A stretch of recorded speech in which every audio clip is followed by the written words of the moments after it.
Kalau kita melihat orang lain sukses kemudian kita ke-trigger, jangan ngeliat orang lain, tapi tanya ke diri sendiri, kenapa aku ke-trigger? Ngeliat orang sukses, aduh gue jadi insecure. Ya berarti simply, itu PR insecurity yang harus lo beresin. Saling mendengarkan, saling memahami, bukankah itu ya yang sebenarnya kita rindukan dari pertemanan? Itu yang sebenarnya dibutuhkan oleh teman-teman yang levelnya berkelas tadi, connection. Yes. Gak sekedar komunikasi. Dan connection itu baru bisa terbangun kalau komunikasinya itu bukan di surface aja. Maka di dalam sebuah romantic relationship yang jangan dilupakan adalah tanya dulu ke diri sendiri, apakah kita nih selama ini menjalankan relationship hanya berdasarkan romansa or romantic, or kita juga udah punya friendship. Kalau sekeliling kita sukanya gosip, ngomongin orang lain, maka kita otomatis setiap harinya akan ngomongin orang lain terus. Halo semuanya, kembali lagi di podcast Suara Berkelas.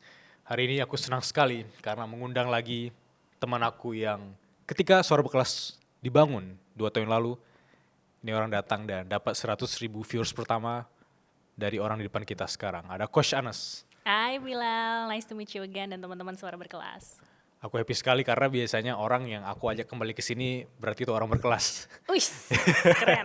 Dan hari ini kita bakal detail sekali ngebahas tentang spesifik ya, teman. Interesting. Dan bagi teman-teman di sini yang ngerasa mungkin masih kesepian atau ingin punya teman yang berkelas, circle yang berkelas, aku sarankan untuk nonton episode ini sampai selesai. Kenapa aku ajak Coach Anas? Karena banyak orang-orang sekarang yang mungkin susah menemukan jodoh atau susah menemukan teman yang tepat, biasanya mereka bakal konsul ke Coach Anas. Aku sempat baca data Coach Anas dari University of California yang menemukan bahwa sebenarnya satu teman dekat yang berbahagia, yang happy, itu mempengaruhi sekitar 25% kepada temannya. Jadi kalau aku punya teman yang bahagia kayak Coach Anas, aku terdampak juga gini. What do you think? For me, that's totally true. Simplified banget, energi dan emosi itu menular. Karena kita itu kan sebagai manusia mengekspresikan emosi kita dengan cara yang baik ataupun tidak baik, sehat ataupun tidak sehat. Dan kalau aku mengekspresikan itu dengan cara yang baik, maka kamu sebagai penerima pesan akan menangkap itu dengan baik juga. Maka kamu akan mendapatkan energi positif dari aku. Tapi kalau misalnya, ngapain sih lu Bill, ngundang-ngundang gue lagi, yang lain aja kali gitu. Kamu juga pasti akan merasakan sesuatu di dalam diri kamu yang kayak, kenapa sih dia defensif dan lain-lain. Akhirnya otak kamu dan badan kamu terbiasa untuk menerima sesuatu yang kurang baik. Dan makanya mungkin kamu bisa jadi tidak bahagia atau tidak positif karena orang-orang di sekeliling kamu juga seperti itu. So, kalau tadi kita mau ngomongin menjadi teman, aku juga merasa penting banget punya teman-teman yang berkelas. Karena kalau aku punya lingkungan yang punya mindset positif atau sehat atau sesuai dengan tujuan yang aku mau, itu juga akan saling bantu dan saling support. Dan terbuktilah Bilal, maksudnya kita sendiri yang tadinya nggak kenal, gara-gara podcast kita jadi berteman, dan sekarang kita jadi teman kerja bareng gitu kan. Artinya kita udah merasakan fase-fase yang berbeda, mulai dari strangers sampai berteman, sampai akhirnya sekarang kita mau kerja bareng. Karena apa? Kita ternyata satu frekuensi gitu. Dan bagi teman-teman sekarang yang mungkin dia merasa bahwa kok aku tidak punya teman yang berkelas ya, kok aku tidak punya circle yang berkelas ya. Step awal atau langkah awal untuk mereka yang mungkin masih biasa-biasa aja, tapi ingin masuk atau punya teman yang berkelas. First, define dulu teman berkelas buat kamu tuh yang seperti apa. Karena ini paling gampang ya. Ada quotes yang mengatakan 5 orang di sekeliling kita itu akan mempengaruhi bagaimana kita jadinya. Dan kalau sekeliling kita sukanya gosip, ngomongin orang lain, maka kita otomatis setiap harinya akan ngomongin orang lain terus. Begitu juga dengan langkah berikutnya. Ada orang yang mungkin gak ngomongin orang, tapi ngomongin event. Atau ngomongin sebuah new trends. Atau ngomongin sebuah keluaran gadget terbaru. Yang kita fokusin ya adalah hal-hal itu tadi. Event, material, yang akhirnya kita akan mungkin bukan terobsesi, tapi kita fokusnya ke arah sana aja gitu, hal-hal yang memang berbau event, material, dan lain-lain. Tapi ada satu langkah lagi, and this is kalau bentuknya piramid gitu ya, dia tuh di piramida paling atas, orang yang ngomongin ideas. Kamu dan aku, kita sama-sama suka ideas. Kamu suka explore different kind of ideas, aku pun juga begitu. Anes orang yang mau memahami cinta dari berbagai perspektif, psikologi, biologi, ekonomi, dan lain-lain. Begitu juga dengan kamu, mau menjadikan tempat ini sebagai suara tempat-tempat orang berkelas, maka kamu mau belajar dari berbagai macam perspektif kan? So artinya kita tuh ngomongin ideas, dan karena itulah itu yang membuat kita jadinya merasa bahwa kita itu adalah teman berkelas. Kenapa? Karena kita sama-sama punya di frekuensi yang sama, kita suka ngomongin ideas. Dan bukan hanya ngomongin, but we do about it. Kamu bikin podcast sendiri, aku bikin podcast sendiri. Kita sama-sama witnessing proses podcast kita growing, gitu kan. Dan ketika kita witnessing itu, I cheer you up, you cheer us up, gitu. Dan disitulah yang membuat rasanya berkelas. Kenapa? Karena ini bukan lagi masalah kamu menang atau aku menang, tapi kita sama-sama support untuk gimana caranya kita bisa sukses bareng. Gitu. So, first of all define tadi teman berkelas menurut kamu tuh apa. Lalu kemudian yang kedua, mulai dari diri sendiri. Kalau memang aku mau punya circle yang berkelas, audit dulu circle kita saat ini. Karena biasanya kita tuh sekolah atau kuliah nggak bisa milih kan teman kita. Ya orang-orang yang sama-sama interestnya di major tertentu atau di sekolah tertentu. Tapi ketika kita masuk ke kehidupan di luar dari institusi pendidikan, banyak banget orang kan. Kita bisa pilih loh, kita mau berteman sama siapa gitu. Dan tugas kita adalah menanamkan kompas bahwa aku tuh mau cari teman yang kayak gimana sih? Aku tuh pengen hidup yang kayak gimana sih? Sehingga saat aku ketemu dengan teman lain, frekuensi ngobrol kita nih nyambung gak sih? Gitu. Misalnya, aku nge-value self-direction. Artinya aku tuh suka punya aspirasi untuk ngedesain hidup aku sendiri. Gak mau ngikutin terms atau gak mau ngikutin rules yang dibikin sama orang lain. Tapi ada efek sampingnya.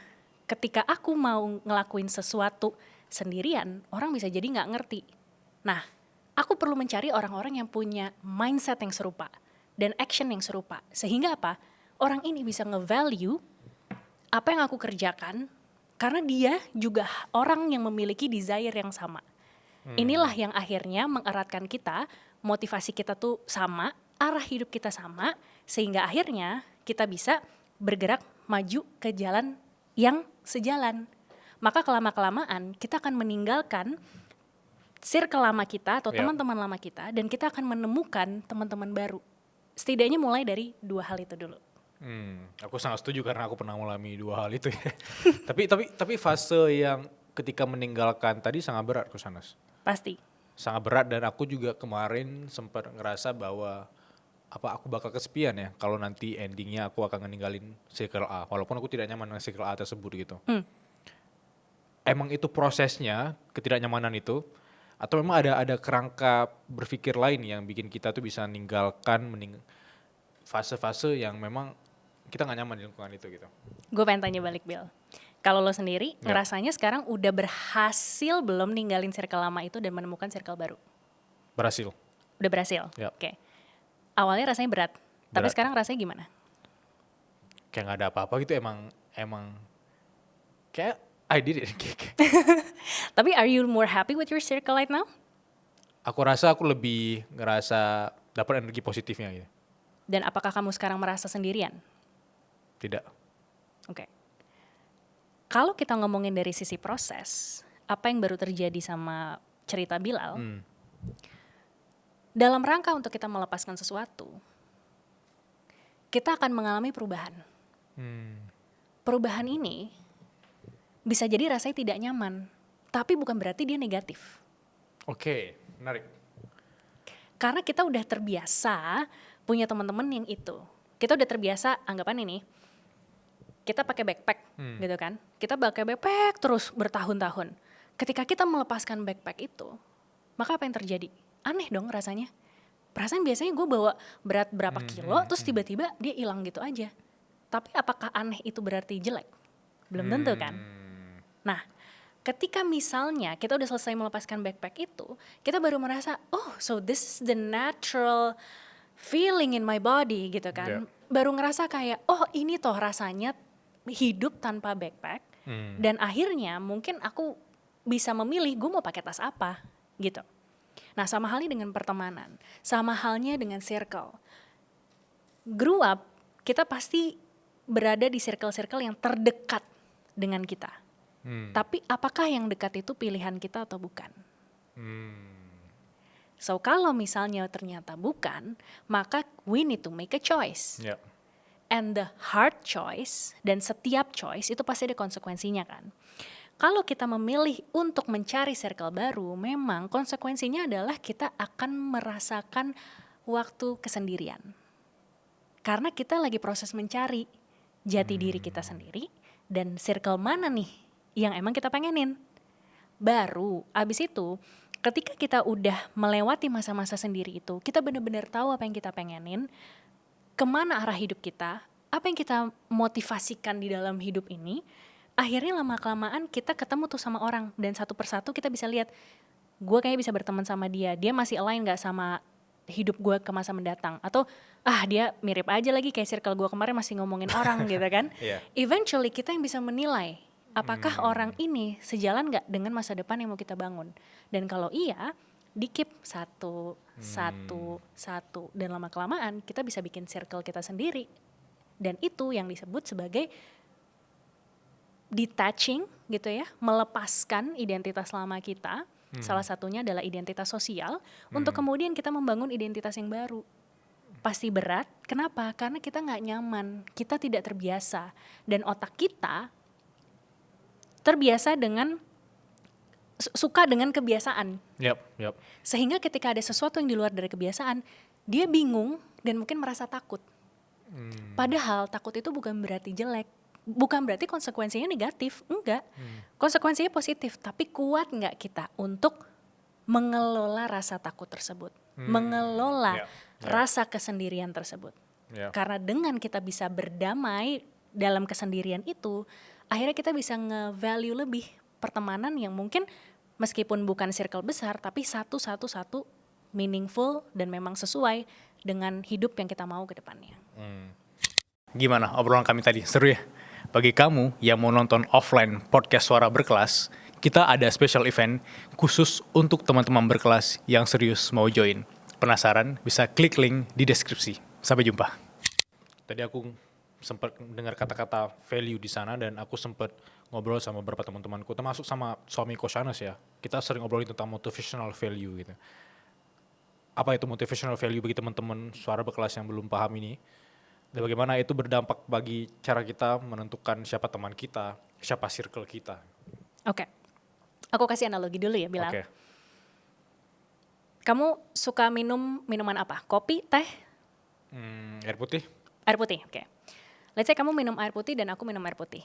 Kamu minum air putih karena apa? Butuh? Suka? Karena kayak paling segar dan tidak merasa bersalah gitu, harus minum banyak gula gitu. Oke. Kalau aku minum air putih karena terpaksa. Misalnya, kalau aku gak minum air putih, yang ada badanku malah teriak-teriak, dehidrasi, atau dia infeksi saluran kemih, dan lain-lain. Dengan perilaku yang sama-sama minum air putih, kamu punya motivasi yang berbeda, which is menurut kamu tidak merasa bersalah, dan motivasiku adalah, ya simply supaya gue gak sakit, gitu. Kelihatannya perilakunya sama, tapi di balik itu kita punya motivasi yang berbeda. Nah itu yang disebut bahwa manusia tuh kadang-kadang punya motivasi yang kita nggak tahu. Dia nih arahnya mau kemana sih? Gitu. Nah on the other hand ada juga orang yang perilakunya berbeda, tetapi sebenarnya mungkin motivasinya sama. Let's say, aku lihat Bilal suka lari. Kenapa Bilal suka lari? Karena gampang gemuk. Kalau nggak lari, rasanya kayak mau makan aja merasa bersalah gitu. Oke, berarti menjaga kesehatan supaya bisa makan yang enak. Satu sisi supaya lebih confidence dengan badan yang sekarang gitu. Oke, aku pakai kata confidence. Bilal lari gunanya adalah untuk membuat confidence. Kalau Anes membuat confidence dengan baca buku. Oke. Kelihatannya perilakunya berbeda, padahal sebenarnya motivasinya sama. Confidence. Yes, gue pengen ngerasa confident di depan kamera ataupun ketika ngobrol sama orang lain, right?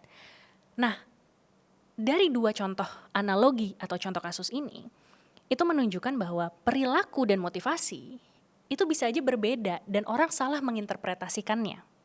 Dianggapnya kalau kita sama-sama main padel bareng, maka kita udah pasti satu frekuensi. Padahal bisa jadi yang satu main padel karena buat networking, buat jualan asuransi. Iya. Yang satunya lagi main padel karena dia mau masang di Instagramnya biar nggak ketinggalan tren, Yeah. right?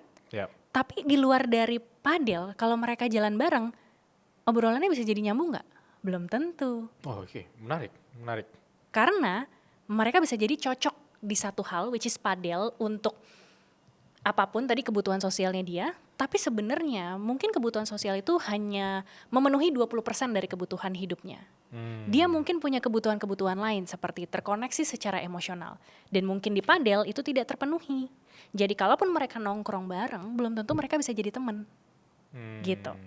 Sama halnya dengan misalnya, kita nggak kenal satu sama lain, tapi karena kita lihat sama-sama di Instagram, wah Bilal obrolannya oke juga nih gitu kan di podcast Suara Berkelas.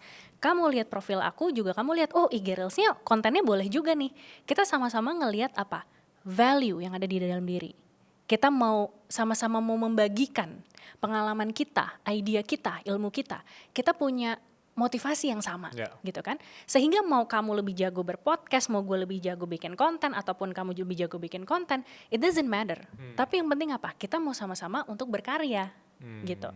So, kalau misalnya kita mau memahami orang lain lebih baik, empati, kita perlu memahami motivasi di balik perilaku seseorang. Dan itulah yang disebut motivational values. Bahwa aku mencoba untuk memahami what drives you. Apa sih yang emang lu pengen raih dari perilaku tertentu? Apa yang pengen lu raih di dalam hidup lo? Sehingga kalau gampangnya nih ya, visi misinya itu sama, kita jadi lebih gampang untuk kolaborasi. Lebih gampang untuk berteman. Daripada kamu membagikan ilmu Suara Berkelas, Anes membagikan ilmu cinta-cintaan, terus kita lagi podcast gini, tapi nggak bisa gitu dong Coach Anes, ini kan begini, kamu seakan-akan kayak tidak membuka diri terhadap ilmu yang aku bagikan. Maka bisa jadi artinya kamu denial atau kamu defensif. Akhirnya temen juga malas jadi temen lo gitu. Kenapa? Jangan-jangan kitanya sebagai temen juga belum punya skill yang proper. Paham? Oke, paham sekali. Aku jadi muncul pertanyaan baru ya dari sisi mungkin di mata orang kita terkesan akrab, kayak kita ke lapangan padel, kita main padel bareng, padahal ketika ngobrol bisa aja nggak nyambung gitu. Atau analoginya di kepala aku tadi muncul ketika wah si Coach Anus di follow sama ini nih, berarti mereka berteman gitu. Di sosial media sekarang mungkin terkesan yang saling follow sudah pasti berteman gitu. Yang tidak saling follow mungkin mereka nggak kenal gitu. Apakah itu jadi problem di mata masyarakat sekarang ketika menilai sesuatu dari sisi sosial media doang, pertemanan di kacamata sosial media gitu? Interesting. Aku pengen nanya, kamu dalam waktu satu hari bangun, kamu biasanya bangun tidur jam berapa? Normal jam 5, jam 6. Oke, terus tidur jam berapa? Tidur di jam 10, jam 11, 12. Oke, so let's say kamu punya waktu sekitar 16 jam bangun, right? Yap. Dari 16 jam bangun itu berapa lama sih kamu main sosmed? Angka normalnya 4 sampai 5 jam. 4 sampai 5 jam. So let's say 4 per 16 sama dengan 1/4 dari hidup kamu. 25% dari hidup kamu itu adalah main sosial media. Kalau kita ngejudge orang hanya berdasarkan pertemanan di sosial media, ya berarti dia hanya ngejudge the 25% of your life, Bilal. Oh, oke, interesting. Karena sosial media, yes, it's a part of to be social, online, tapi juga ada offline. Jangan lupa kita nih manusia yang butuh proximity, butuh kedekatan, vulnerability, dan sebuah space untuk mengekspresikan emosi tersebut.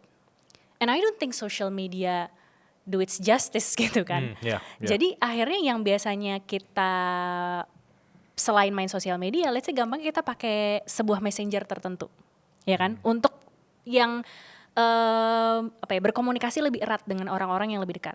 Contohnya misalnya kayak WhatsApp atau misalnya Telegram gitu kan, hanya untuk orang-orang tertentu kan. Nah itu kan kita juga pakai berapa jam.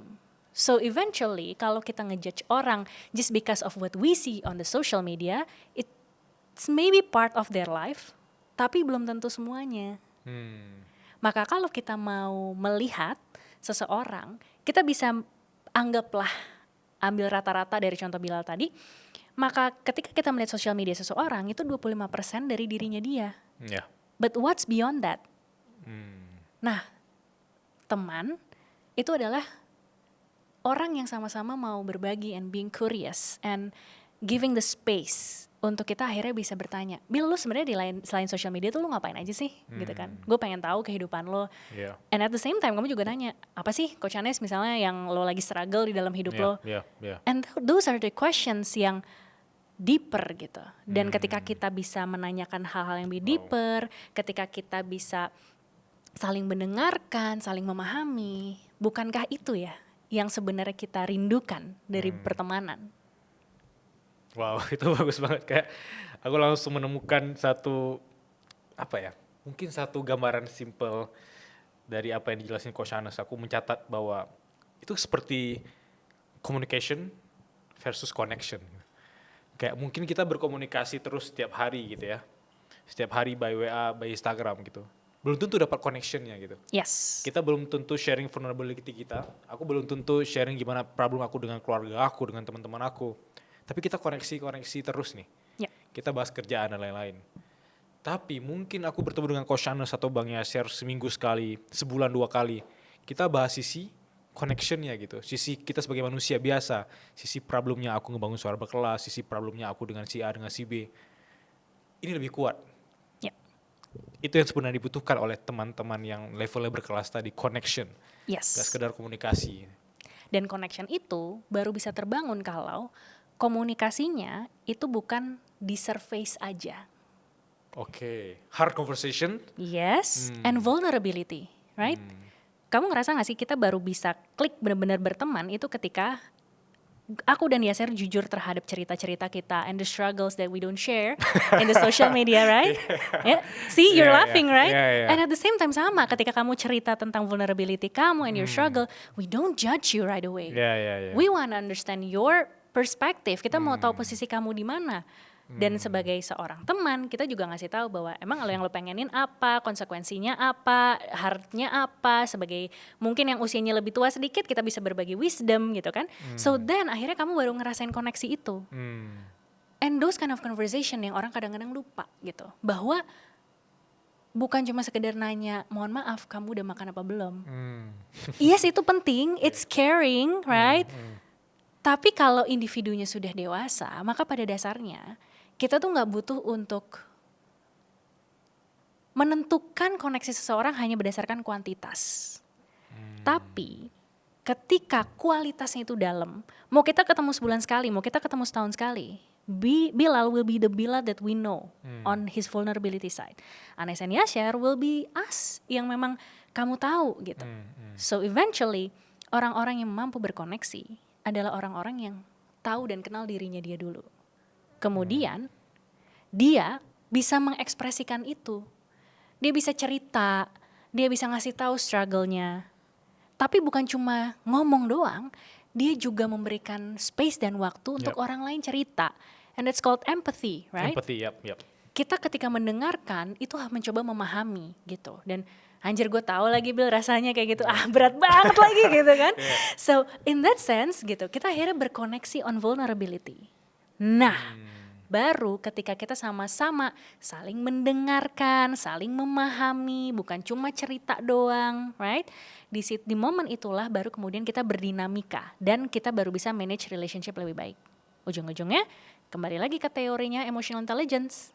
Bahwa sebelum kita bisa manage relationship dengan baik sama orang lain, dalam konteks ini adalah berteman, ya kita juga harus menjadi teman yang baik juga.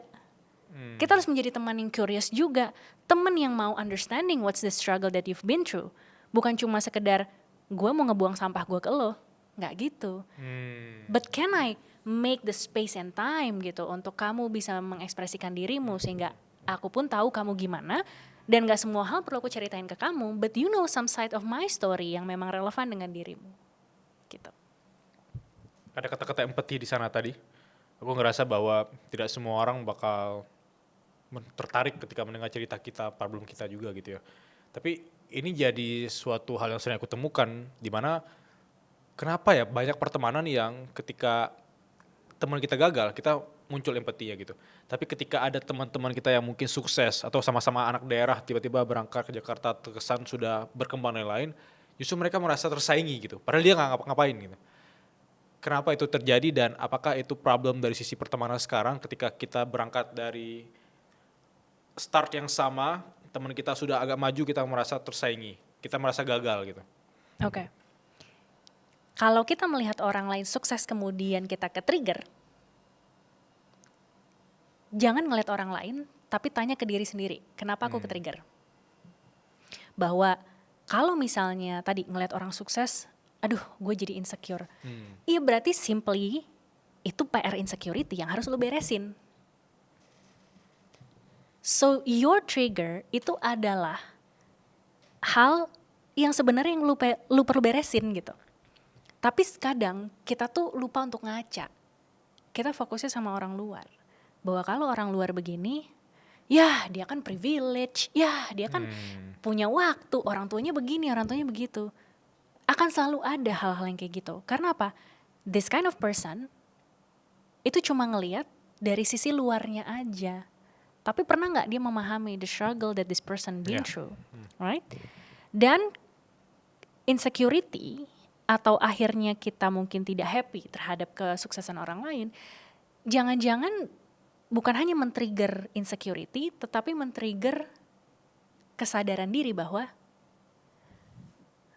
what have I done with my life ya, gitu. Jangan-jangan itu adalah sesuatu yang sebenarnya juga aku pengenin, tapi karena udah ada orang lain yang jalanin terus dia jadi, gue merasa left behind, gue merasa gue gak ada worthy-nya. PR kita dan adalah bagaimana untuk membangun sense of that self-worthiness, you know. Sometimes gue gak harus jadi orang sukses dulu untuk bisa berteman. Kalau gue mau jadi berteman, gue bisa tulus memberikan kuping gue, memberikan hati gue untuk memahami orang lain. That's the start. Gak harus untuk jadi orang terkenal dulu, orang sukses dulu. Dan belum tentu juga kalau lo terkenal dan sukses, follower lo banyak, terus kemudian lo banyak teman. Ya kan? Kalau maaf attitude lo jelek, lo juga sombong, lo juga merendahkan orang lain, emang orang mau temenan sama lo? Belum tentu. So eventually itu akan balik kemana? Attitude kita sendiri. Attitude datangnya dari mana? Dari mindset kita sendiri. Mindset datangnya dari mana? Ya tadi, apa yang kita konsumsi sehari-hari, bagaimana kita mengelilingi diri kita dengan circle yang seperti apa, ngomongin orang apa, ngomongin idea, itu yang akan ngebuat kita punya kebiasaan mindset itu dan akhirnya keluar sebagai attitude tertentu.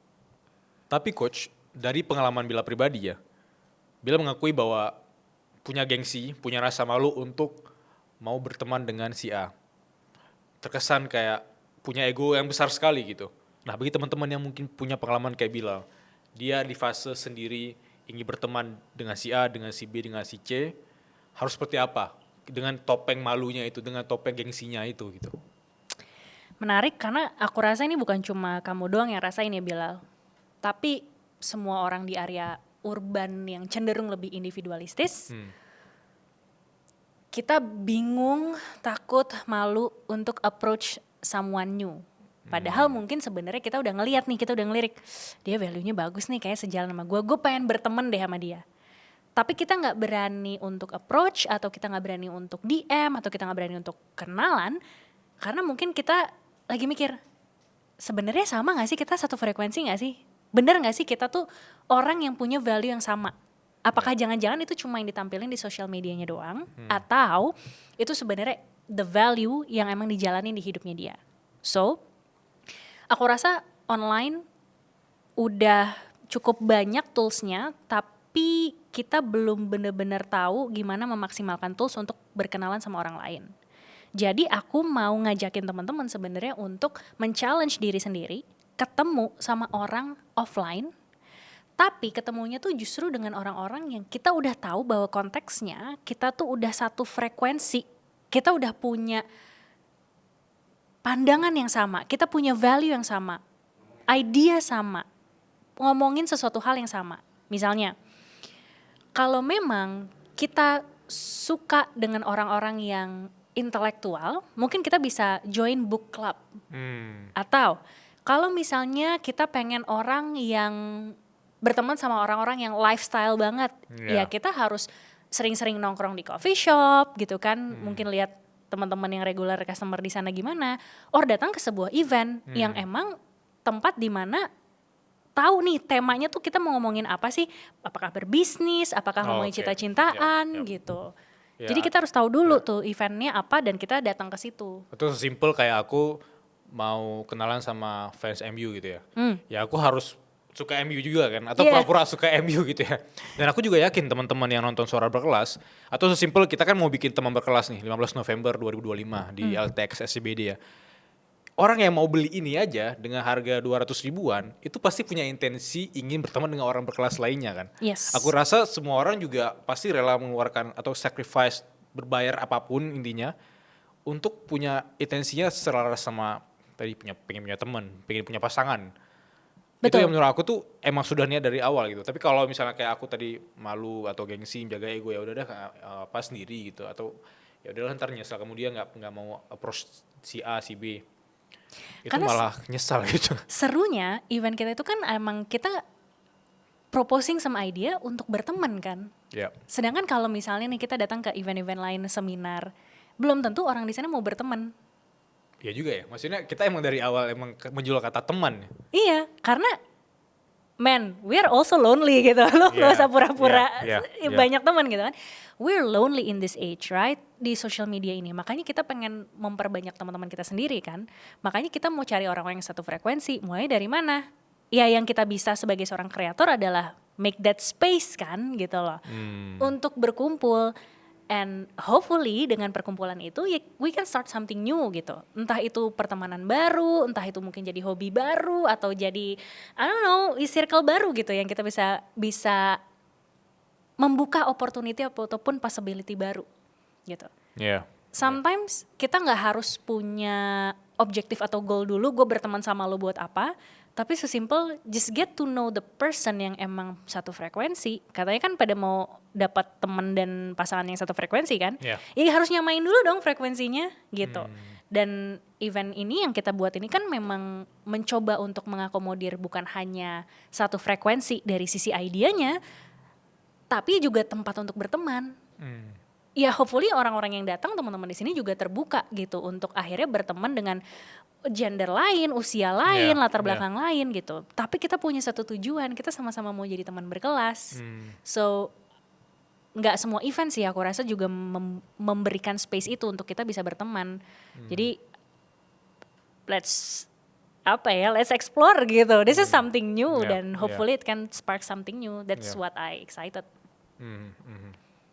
Dan aku mau masuk ke, tadi di awal kita sempat ngomongin tentang bagaimana fase nyaman. Ketika kita sudah nyaman dengan seseorang, mungkin untuk meninggalkannya walaupun itu berat ya memang tidak gampang gitu ya. Tapi kalau aku tanya ke Coach Hana sendiri gitu, ada nggak fase-fase di awal dulu ketika berteman, nyaman sekali gitu, tapi mau nggak mau harus meninggalkan teman tersebut karena ada sesuatu yang mungkin lebih challenging atau lebih menantang? Ada. Honestly dari pengalaman hidupku aku mohon maaf harus meninggalkan beberapa teman. Simply kita punya arah hidup yang berbeda aja. Kalau analogi gampangnya, ada orang yang dia emang pengen hidupnya kerja pulang weekend jalan-jalan. Kalau aku mencari tantangan yang lebih. Gak semua orang suka tantangan itu. Maka pada akhirnya by naturally akan ada seleksi alam bahwa kita tuh pergi ke arah yang berbeda. Pasti berat awalnya karena ngerasa bahwa tadi takut What Yeah. if gue gak punya teman? Yeah. What if nanti orang yang di circle baru belum tentu nerima gue? Akhirnya yang aku fokusin apa? Aku melepaskan diriku dari dunia sosialku yang tadinya I was a very people pleasing banget gitu. Aku ngerasa ketika aku melakukan sesuatu itu harus ada manfaatnya untuk orang lain dan harus membuat orang lain tuh seneng ataupun happy denganku. Tapi in exchange I lose myself. Karena aku terlalu mentingin orang lain. Tapi aku tidak menyuarakan apa yang sebenarnya aku inginkan. Maka ketika aku udah tahu apa yang aku pengenin, ada perubahan tuh, shifting. Yang tadinya aku fokus untuk mengakomodir kebutuhan orang lain, sekarang aku mencoba untuk mengakomodir kebutuhan diriku sendiri. Dan gak semua orang terima itu. Yeah. So eventually teman-temanku pun, bukan hanya aku meninggalkan mereka, tapi teman-temanku pun akhirnya meninggalkan aku, gitu. Simply kita berada di dunia yang berbeda aja. Dan ketika aku fokus ke diriku sendiri, lama-lama aku bertemu dengan orang-orang yang juga berfokus sama dirinya mereka sendiri. And memiliki struggle yang sama juga gitu. Sampai akhirnya yang tadinya aku di sisi sangat memikirkan orang lain doang, kemudian aku pindah ke sangat memikirkan diriku sendiri doang. Eventually aku jadi tahu keduanya dan aku bisa ngebalance ini. Kapan aku harus fokus kepada kebutuhanku dan kapan aku punya ruang dan waktu ataupun kebutuhan untuk mengakomodir kebutuhan orang lain. Gitu. So eventually namanya relationship. Yeah. Pasti akan ada take and give. Transaksinya tuh pasti ada. Yeah, pastilah. Tapi transaksi ini tidak bisa di-abuse. Tidak bisa dipakai terus-menerus. Karena kalau kita hubungannya hanya berdasarkan transaksi, ya jadinya transactional relationship.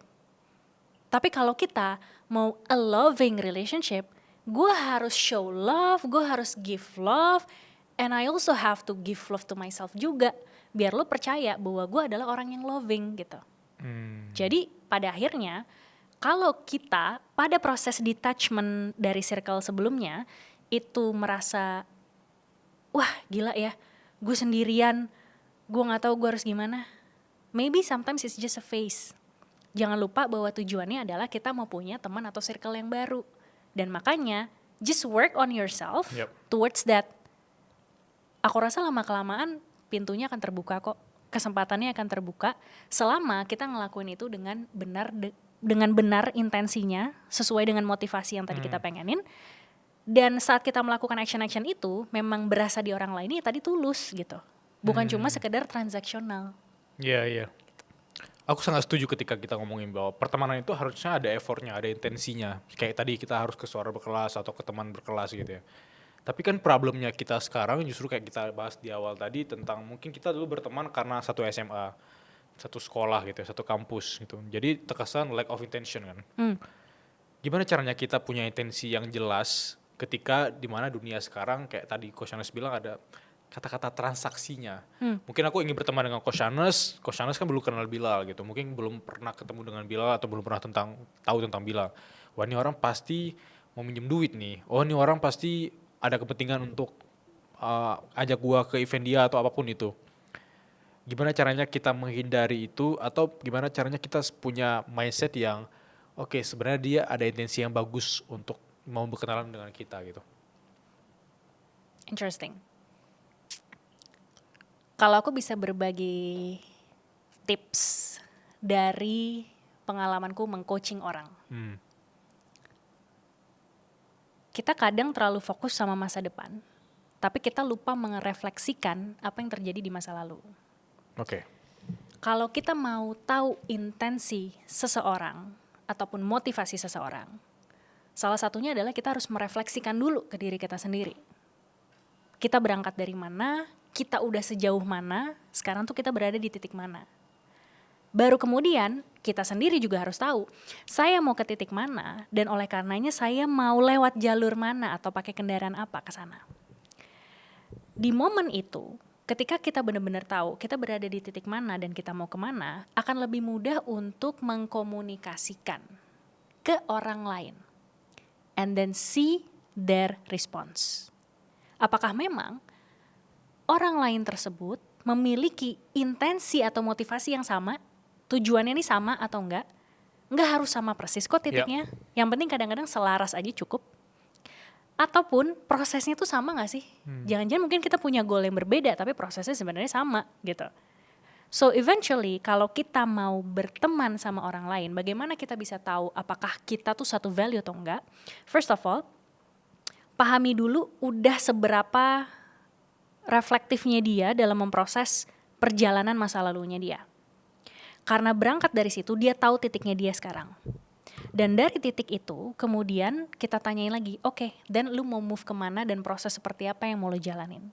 Dan kita tinggal tanya ke diri kita sendiri. Dari ceritanya teman kita dan ceritanya kita tuh masih sejalan gak sih? Atau kita sebenarnya punya dunia yang sangat-sangat berbeda. Kalaupun dunia yang sangat-sangat berbeda, kita tetap bisa berteman, tapi mungkin bukan teman yang intens banget kayak first circle gitu kan. Even pertemanan pun personally, aku punya tier-tiernya. Let's say, tier 1 adalah memang orang yang setiap hari tuh gue komunikasi. Entah itu mulai dari pekerjaan atau misalnya curhat, cerita. Ada teman-teman tier 2. Mungkin kita gak sesering itu ngobrol. Tapi setiap kita ngobrol, kita punya kualitas atau kedalaman conversation yang saling mengkoneksikan satu sama lain. Dan ada juga teman ketiga. Mungkin kita hanya kenal, tapi kita belum ada relevansinya bekerja bareng, atau misalnya kita belum ada relevansinya untuk hangout bareng gitu. Tapi gak apa-apa, it's nice to know you gitu. Nah, it's okay juga kok untuk kita punya that tier gitu for ourselves. Gunanya apa? Untuk kita bisa memfokuskan waktu dan tenaga kita mau kita fokusin kemana.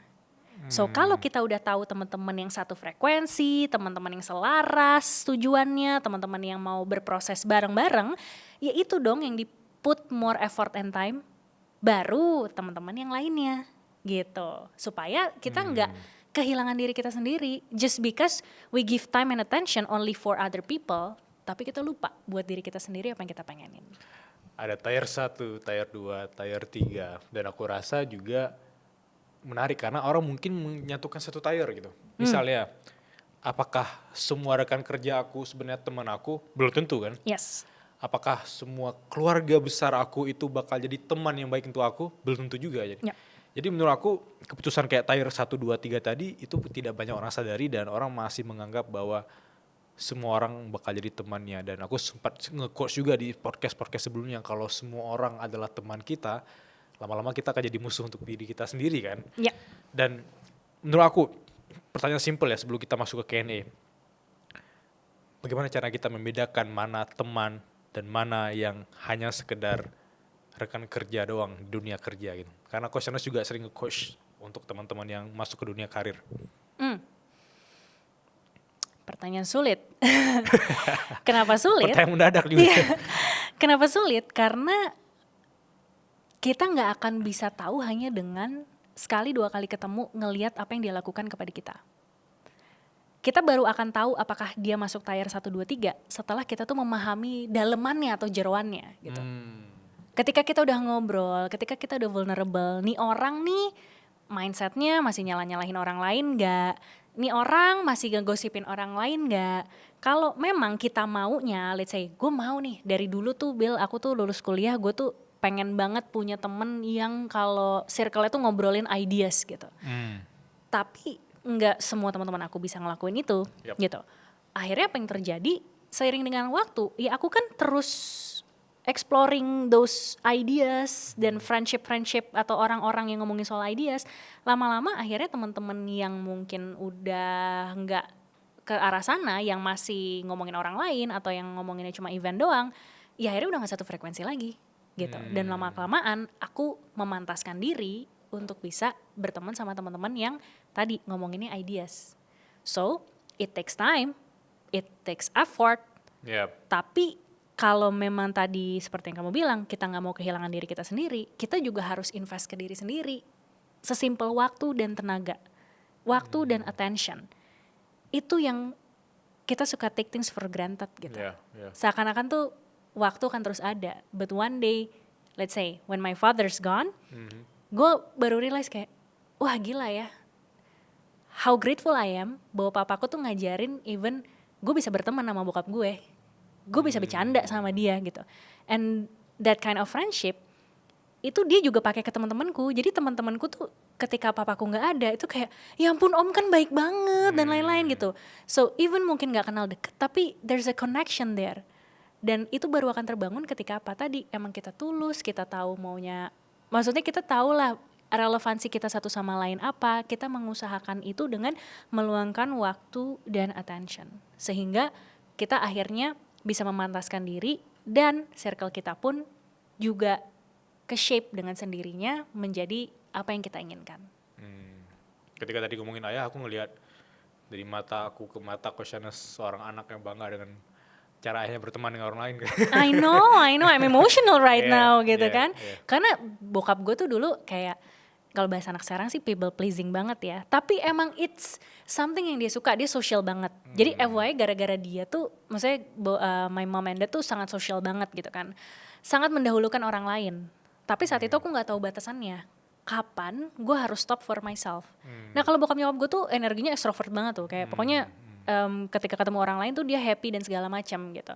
Sedangkan gue ternyata energinya tuh gak se-extrovert itu. Gue butuh waktu sendiri juga. Nah baru ketika I found that balance ke diri sendiri, gue tidak se-extrovert bokap nyokap gue pun harus melepas identitas bahwa gue bukan lagi the people pleaser gitu. Karena kalau misalnya gue ngikutin standarnya mereka, gue akan jadi people pleaser. Tapi kalau misalnya gue tahu batasan gue sendiri, I can support someone, but at the same time I need to support myself. Dan aku ngerasa itu balance yang lebih pas buatku. Jadi aku memantaskan diri sebelum berteman sama orang lain. So that's why aku tuh hati-hati banget misalnya ada teman ngajakin ketemuan, gue tuh maaf ya ngelihat jadwal banget. Nih gue habis podcast apa enggak, gue kira-kira kalau mereka bakal ngobrolin apa ya. Karena gue gak mau even gue show up ke mereka enggak 100% gitu. Setuju. I don't want to take them for granted gitu. Karena gue ngerasa that's the value yang diajarin sama bokap nyokap gue. Dan makanya gue merasa oke, gue pun juga harus memantaskan diri. Bahwa ketika gue mau berteman, gue harus make sure juga bahwa I give them the attention. Dan gue paling sebel kalau gue udah show up 100%, teman gue malah main handphone. Tuh gue udah kayak, wah ngapain gue di sini gitu. Nah akhirnya aku mencoba untuk kasih tahu, guys kalau emang kita ketemu ujung-ujungnya main handphone, I'm sorry gitu. Gue udah mempersiapkan diri untuk berteman dengan kalian dengan effort yang begini, tapi kalian masih punya kesibukan lain, ya better next time aja. Sometimes I have to do the hard things. Untuk akhirnya pun aku bisa punya boundaries ke diriku sendiri dan finding that balance in friendship. Berkelas. Teman-teman berkelas, sebelum kita lanjut podcast ini, aku cuma mau bilang info spesial khusus untuk kamu. Mulai hari ini, kamu sudah bisa join membership resmi Suara Berkelas. Kamu bisa dapetin eksklusif summarize dari episode-episode favorit aku di Suara Berkelas. Dan setiap bulannya bakal ada akses eksklusif buat kamu ngelihat behind the scene podcast Suara Berkelas, seperti obrolan aku dengan narasumber off the record, dan hal menarik lainnya yang bakal aku share khusus untuk membership ini. Jadi, kalau kamu merasa podcast Suara Berkelas mengubah cara pandang kamu melihat dunia, feel free untuk join membership Suara Berkelas atau klik link di deskripsi. Sampai jumpa dan jadilah bagian dari perjuangan dan perkembangan Suara Berkelas. Koshanes, ada 3 pertanyaan dari teman-teman Suara Berkelas. Pertanyaan pertama dari Vita Nuraini. Dia nanya, hai kak, aku usia 20 tahun. Gimana cara simpelnya untuk aku bisa dapat pacar di usia segini ya? Makasih. Interesting. Cara dapat pacar. Iya, nih anak-anak baru lulus kuliah gitu kali ya, pengen punya pacar. Oke. Satu hal yang kita sering lupa di usia muda adalah kita mau buru-buru jump into a pacaran, tapi kita lupa caranya berteman. Menarik. Bahkan kita nggak tahu bagaimana caranya untuk berteman dulu sebelum akhirnya masuk ke sebuah relationship. Jadi kalau saranku, kamu mau punya pacar, kamu harus berteman dulu dan explore dulu pertemanan-pertemanan yang ada di luar sana untuk tahu kamu itu siapa dan sosial mana yang paling cocok sama kamu. Kalau aku pakai contoh diriku, itulah yang membuat aku kenapa dulu pas mau cari suami, gue main dating app dalam waktu 1,5 tahun dan kopi darat sama 23 laki-laki yang berbeda. Karena sebagai perempuan, yang lingkunganku tuh perempuan semua, aku sadar bahwa gue nggak tahu lagi di luar sana ada laki-laki kayak gimana. Beneran ada nggak sih laki-laki yang sesuai dengan idealisme gue? Jangan-jangan sebenarnya idealisme gue tuh terlalu halu dan terlalu tinggi, jadinya nggak manusiawi gitu. Oke. So akhirnya yang aku lakukan adalah aku mencoba untuk kenalan dulu, berteman, ngobrol gitu. Kalau misalnya dari awal aja ngobrolnya udah nggak nyambung gitu kan, maksudnya baru di-trigger sedikit dianya udah avoiding atau misalnya dia sharing something guanya rasanya juga udah gak enak, ya itu jadi reminder satu sama lain bahwa jangan-jangan kita belum siap punya pacar atau jangan-jangan kita belum tahu gimana caranya mengenal orang lain lebih baik. Karena tujuannya pacaran apa sih? Most probably orang-orang pengen mendapatkan partner hidup. Yep. Baik itu mau langsung menikah ataupun gak menikah. Dan bayangin kalau kita mau jadi partner hidup, kita bakal, nih kalau zaman aku dulu ya, gue harus ngebayangin gue bisa gak ya hidup 70 tahun, 80 tahun sama orang ini. Kalau gue 5 menit aja doesn't stand this person, right? Yeah. So eventually yang aku pikirin adalah udahlah ngobrol aja dulu, berteman dulu. Kalau dari berteman itu kemudian kita bisa exploring something new, kita emang satu frekuensi, kasih waktu untuk mengenal orang tersebut dan dia mengenali kita juga, maka pada akhirnya kita bisa menentukan apakah dia memang layak dijadikan pacar atau enggak. Apalagi sampai menikah gitu kan. Banyak teman-teman yang mungkin pada takut menikah sampai ada tren marriage is scary. Karena apa? Ya mereka gak benar-benar tahu apa yang mereka pengenin dan apa yang dibutuhin dari orang lain, gimana berdinamika. Karena mereka mungkin cuma dengar one side of advice. Tapi di sisi lain namanya hidup gak semuanya baik-baik aja. Pasti akan ada struggle-nya, pasti akan ada konfliknya. Dan kita udah siap belum berkonflik? Nih apalagi kita bakal hidup 70 tahun nih. Lo bayangin aja tadi si Vita baru 20 tahun gitu kan. 70 tahun artinya apa? Kita harus 3 kali lipat dari seluruh waktu hidup kita spend time dengan dia kan.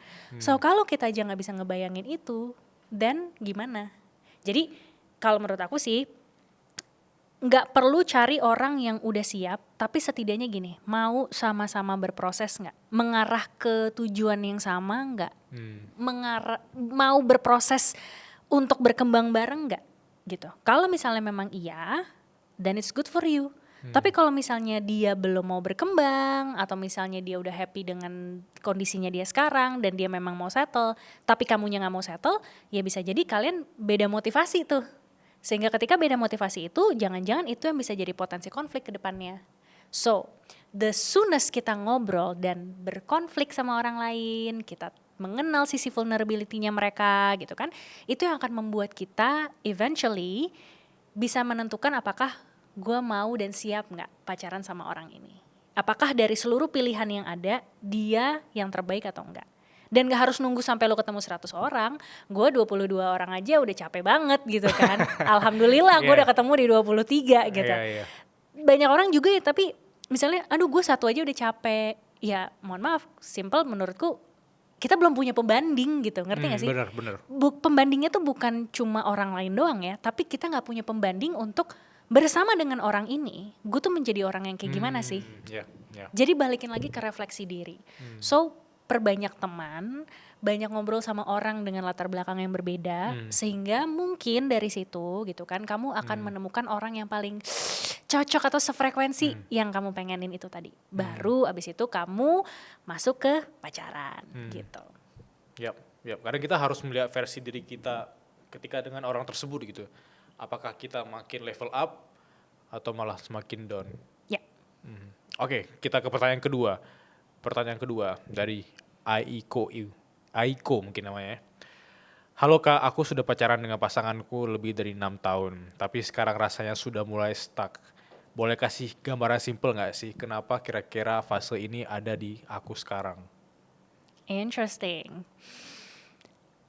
Jadi karena ini pertanyaannya general, aku mau kasih kesalahan umum yang sering teman-teman rasakan gitu. Ketika gue udah pacaran lama tapi kok gue gini-gini aja.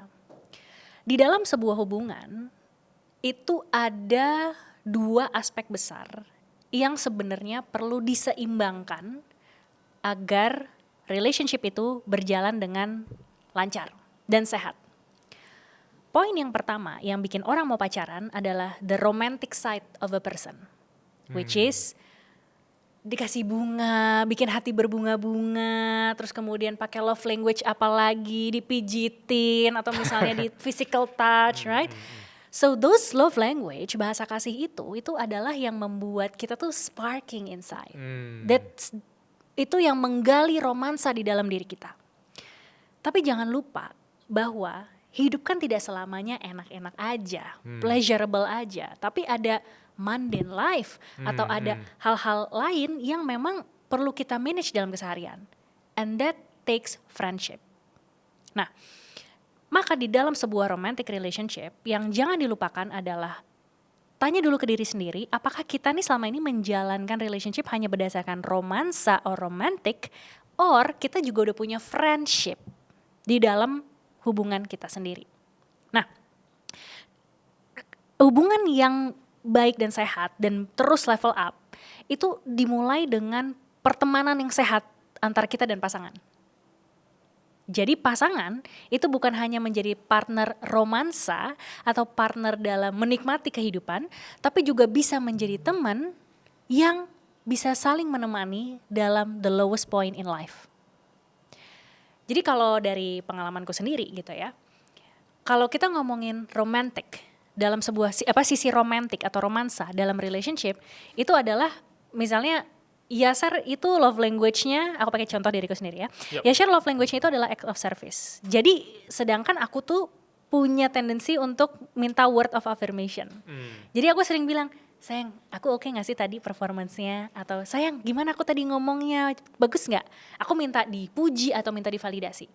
Tapi kalau Yasser, dia bukan orang yang suka memuji atau memvalidasi, dia orangnya adalah act of service, yaitu bagaimana memastikan misalnya podcast ini berjalan dengan lancar. That's why kadang-kadang kita suka berantemnya adalah aku merasa aku pengen dicintai dengan cara kasih tau gue dong, gue perform bagus gak sih? Sedangkan dia bilangnya kayak no, everything was fine. Kayak gak ada ekspresi emosinya, jadi gue ngerasa kayak nih sisi romansanya gak tersambut nih gitu. Nah, kalau misalnya kita udah tahu seperti itu, aku udah tahu nih, sisi romansa kita ternyata ada yang berbeda. Friendship itu bisa jadi penyeimbangnya. Bahwa sebagai seorang teman, aku tidak akan menuntut dia untuk selalu ngikutin apa yang aku pengenin. Tapi aku lihat, gue ingat lagi, bahasa kasihnya Yasser tuh apa sih? He's a very act of service person. Terus gue inget-inget lagi, apa aja sih hal-hal yang udah dia lakuin sebelum podcast ini. Misalnya dia tadi aku minta pijitin, dia mau pijitin aku. Aku lihat. Iya kan? Terus abis itu dia bukain aku minum. Terus kemudian dia bantuin mikirin, nanti ini poin ini aja nih yang dikeluarin. Itu adalah bahasa kasihnya dia. So sometimes mungkin I don't feel spark in it. Karena bahasa kasih gue word of affirmation kan. Tapi dari act of service-nya dia, aku ngerasa bahwa dia supportive with me. Dan friendship itu adalah poin yang bisa bikin kita tadi berkembang ke arah yang sama atau enggak. Gitu. Apakah kita bisa sama-sama berkonflik bareng atau enggak. Kadang kalau kita ngelihatnya pasangan gitu ya, kita seringkali nyala-nyalahin pasangan. Padahal kita lupa bahwa yang lagi gue salah-salahin ini adalah orang yang gue cintain. Kalau kita mau menjadi partner yang lebih baik, maka kita juga harus bisa empati. Bukan hanya sebagai pasangan, tapi sebagai teman. I know what you've been through gitu. Tapi lu juga udah berkembang kok dari yang sebelumnya kayak gimana, sekarang kayak gimana. So akhirnya aku lebih appreciate more dari apa yang dilakukan sama pasanganku. So kalau tadi teman-teman lagi ngerasa stuck on the relationship, coba dicek and balance. Apakah relationship kamu selama ini hanya berdasarkan romansa atau romantik dan akhirnya bosan gitu kan karena sisi friendship yang gak dikembangin, atau kamu misalnya terlalu friendship banget gitu yang akhirnya banyak orang sebut sekarang platonic relationship gitu kan, akhirnya gak ada romansa-romansanya. And that's why kita perlu nyimbangin keduanya. Bahwa romansa itu simpelnya bagian yang pleasurable-nya, tapi friendship itu adalah bagian yang justru being gentle, management on a daily life gitu. On the mundane life bagaimana kita bisa support one another. Dan sebagai friendship, kita juga bisa melihat relationship itu sebagai ruang untuk bermain. Bukan cuma gue harus mengakomodir kemauan dan kebutuhan dia doang. Tapi kita bisa bermain. Bermain apa? Mencari batasan, bikin rules, bikin habit yang emang sesuai dengan kita pengenin. Nentuin abis ini kita mau liburan kemana. Nentuin abis ini kita mau berkembang jadi orangnya kayak gimana. So that's play. Nah playfulness itu yang sebenarnya bisa ada tuh di friendship. Kalau friendship itu ada di romantic relationship. Jadi kalau mau membuat hubungan bertahan lama dan juga mungkin lebih satisfy gitu ya, John Gottman, seorang psikolog relationship di Amerika, dia mention kita harus punya sense of friendship karena itu akan memperbesar persentase satisfaction kita atau kepuasan kita terhadap romantic relationship itu. Jadi kalau teman-teman lagi stuck, tanyain ke diri sendiri, what is it yang bikin kita tuh sebenarnya nggak merasa puas atau belum maksimal, dan jadikan itu sebagai clue aja bahwa oh berarti mungkin keseimbangan ini atau proporsinya tuh udah sesuai dengan keinginan kita belum sih? Ada orang yang mungkin butuhnya kalau berpasangan hanya romantik aja ya nggak apa-apa. Ada orang yang mungkin di dalam hubungan butuhnya friendship aja ya nggak apa-apa juga. Tapi kalau mau lebih utuh, kita bisa menyeimbangkan keduanya. Tahu kapan harus playing romance in this relationship dan tahu kapan harus playing friendship in this relationship. Wah itu kayak pertama kali aku dengar sisi romance dan friendship dalam berpasangan ya. Yes. Karena aku ngerasa bahwa selama ini itu sisi romance-nya doang gitu. Justru kalau ditarik lagi atau dipikir-pikir lagi, justru banyak orang-orang aku kenal termasuk Kosanas dan Bayasir dan beberapa pasangan-pasangan lainnya berakar dari sisi punya friendship yang kuat tadi gitu. Kerja bareng kadang atau mereka kolaborasi bareng dan lain-lain. Justru itu yang bikin banyak hubungan jadi makin sehat gitu ya. Jadi thriving gitu ya. Iya, jadi thriving, gak sekedar dari sisi romance kan mungkin effortnya satu orang doang gitu terkesannya kayak harus disenengin terus gitu. Padahal ada sisi friendship yang dimana aku juga mau kamu berkembang, that's why I'm telling you gitu ya. Ya. Even sometimes friendship itu jangan lupa ya, ada maaf pecut-pecutannya gitu kan, ada struggle-nya. Tapi kalau kita udah sama-sama tahu we're a team, ya struggle itu kita jalanin bareng-bareng. Jadi jangan cuma sekedar mohon maaf nyalahin orang lain aja, pasangan kita aja. Dianya begini, dianya begitu. Kalau kamu udah keseringan ngomongin dianya begini, dianya begitu, tanya ke diri sendiri. Including pasangan gue selingkuh mulu. Pertanyaannya, you always have a choice. Kamu masih mau sama dia udah kamu kasih waktu dan berubah apa enggak. Kalau emang dia gak berubah dan kamu gak happy, kamu bisa kok untuk memutus itu, untuk gak sama dia lagi. Karena jangan-jangan tadi gitu loh, si pasangan yang selingkuh itu mungkin punya kebutuhan friendship or playfulness-nya gitu kan, yang gak terpenuhi sehingga dia akhirnya mohon maaf lari keluar gitu. Jadi I'm not saying kita harus jadi orang yang perfect dan mengakomodir seluruh kebutuhan pasangan kita. Tapi kalau misalnya memang bisa perlahan-lahan membesarkan kapasitas dan kapabilitas masing-masing supaya relationship ini menjadi memuaskan antara kita berdua, why not? Gitu. Bagus sekali. Dan aku yakin mungkin orang tua kita punya dua hal itu dan itu yang bikin mereka bisa awet sampai hari tuanya. Yes. Kita ke pertanyaan ketiga. Pertanyaan ketiga dari Iskandar. Dia nanya bagaimana vulnerability dan struggle itu menurut aku hal yang sangat umum di fase 20-an. Tapi aku kadang terlalu terbuka atau oversharing ke orang di sekitar aku gitu. Sebenarnya apa yang harus aku lakukan agar aku bisa nge-share vulnerability aku ke orang yang tepat? Kata kuncinya adalah di orang yang tepat. Yang bisa ngejudge orang ini adalah orang yang tepat untuk aku ceritakan vulnerability aku atau bukan, itu adalah diri kita sendiri. Maka kita harus punya kriteria, ciri-ciri gitu kan, orang yang tepat itu yang seperti apa. Simpelnya, kalau dari diskusi kita tadi, first of all, kenali dulu. Dia nih kalau di friendship, di tier 1, tier 2, atau tier 3? Yep. Does this person put as much effort and time and attention just like what I did to this person? Atau enggak? Kalau misalnya tidak saling mengusahakan, maka ada indikasi bahwa belum tentu orang ini bisa paham vulnerability kamu. Gitu. Atau bahkan bisa jadi mohon maaf di abuse one day dan dimanipulasikan atau dimanfaatkan untuk hal-hal yang tidak baik. So to become vulnerable, aku nggak bilang dari awal you have to be vulnerable. Tapi take process, take time. Misalnya kasih minimal seminggu komunikasi intens or sebulan komunikasi yang nggak terlalu intens untuk ngelihat bagaimana dia selama ini ngerespon kita. Kalau dia ngerespon kita non-judgmental, non-criticize, nggak nasehatin doang, nggak curhat balik, dia memang berusaha untuk mendengarkan, berusaha untuk memahami, berusaha untuk berbagi rasa, itu adalah orang-orang yang tepat untuk kita sharing vulnerability tersebut.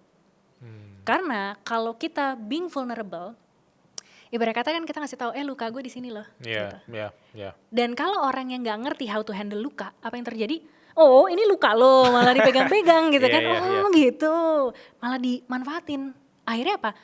Kita menyakiti diri kita sendiri. So boundaries itu juga adalah salah satu hal yang diperlukan, even in friendship, even di hubungan yang sehat.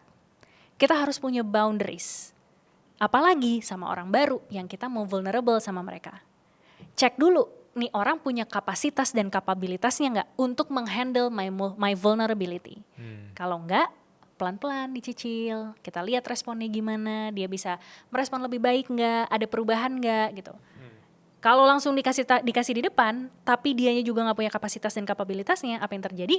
Bisa jadi dia kabur, atau bisa jadi tadi dia malah, ini luka lo, gitu kan, malah dicolek-colek. Yang ada kamu merasa rugi sendiri. Nah, skill, kapasitas dan kapabilitas untuk berproses itu juga adalah hal yang tersendiri, dan itu nggak instan. That's why we need to start somewhere. Carilah memang teman-teman yang sama-sama mau gitu, sama-sama punya aspirasi dan visi yang sama. Sehingga kalaupun misalnya dalam prosesnya kita jatuh bareng, tetap aman dan nyaman untuk aku bilang, contohnya ke Bilal, Bil sorry ya, kemarin gue agak offended sih pas lo bilang kayak gini gitu. Karena gue ngerasa itu kayak nge-trigger luka lama gue aja. Gue gak suka dibilang gendut, and then kemarin pas lo bilang kata-kata gue gendut, ya gue gak nyaman gitu. Can we not talk about it in public? Bisa gak kita ngomongin gendut itu on private? Karena gue masih proses healing nih. So when I say that, kamu juga jadi tahu kan, aku berdiri di mana, aku lagi berproses gimana, dan gimana kamu sebagai teman bisa menempatkan diri ke aku. That's why ngomongin vulnerability, kita juga perlu memastikan apakah orang tersebut sudah tepat apa belum, berdasarkan kapasitas dan kapabilitasnya, juga bagaimana dia selama ini ngerespon cicilan vulnerability kita. Jadi jangan kasih semuanya brek di awal. Bisa-bisa dia kaget, bisa-bisa dia cabut, bisa-bisa dia memanfaatkannya. Jangan-jangan itu selama ini responsibility kita, bukan responsibility orang lain. Kalau kita udah tahu lawan bicara kita nggak bisa menghandle vulnerability kita, maka buat apa kita sharing? Itu adalah boundaries yang bikin kita untuk tidak oversharing. Coach Anes, the worst advice yang pernah kamu terima? Yang pernah aku dengar di sosial media adalah, if he want, he will. Bisa elaborasi? Karena kata-kata ini cuma ada he. Tanggung jawabnya seakan-akan cuma ada di cowok. Sedangkan dalam relationship, yang ngejalanin apakah cuma cowoknya doang? Enggak. Ada dua belah pihak bukan? That's why I think it's the worst relationship. Karena sama aja kamu tuh putting the responsibility of the relationship ke orang lain. Padahal kan relationship yang ngejalanin aku dan kamu. Ada tanggung jawab aku dong di situ. Maka advice yang lebih sehat dan yang lebih baik menurutku adalah, if we want, we will. We are a team. Kita sama-sama saling untuk mengusahakan relationship ini berhasil. Bukan cuma aku menuntut, menyuruh, ataupun blaming on you, tapi aku juga bertanggung jawab atas relationship ini. So, the best person yang bisa masuk ke dalam relationship minimal adalah orang yang sudah self-aware dulu sama dirinya dia sendiri. Kalau dia udah bisa aware terhadap dirinya dia sendiri, dia tahu lukanya apa, dia tahu patternnya apa, dia tahu sadar bahwa dia masih suka nyalahin orang lain, maka di momen itulah dia sebenarnya udah cukup dewasa, dia udah cukup bisa terbuka untuk menjalani relationship dengan dinamikanya. Tapi self awareness aja nggak cukup. Yep. Tetap butuh self management atau bagaimana kita mengontrol diri kita, mengelola emosi kita, mengelola pikiran kita, action kita. Plus butuh empati.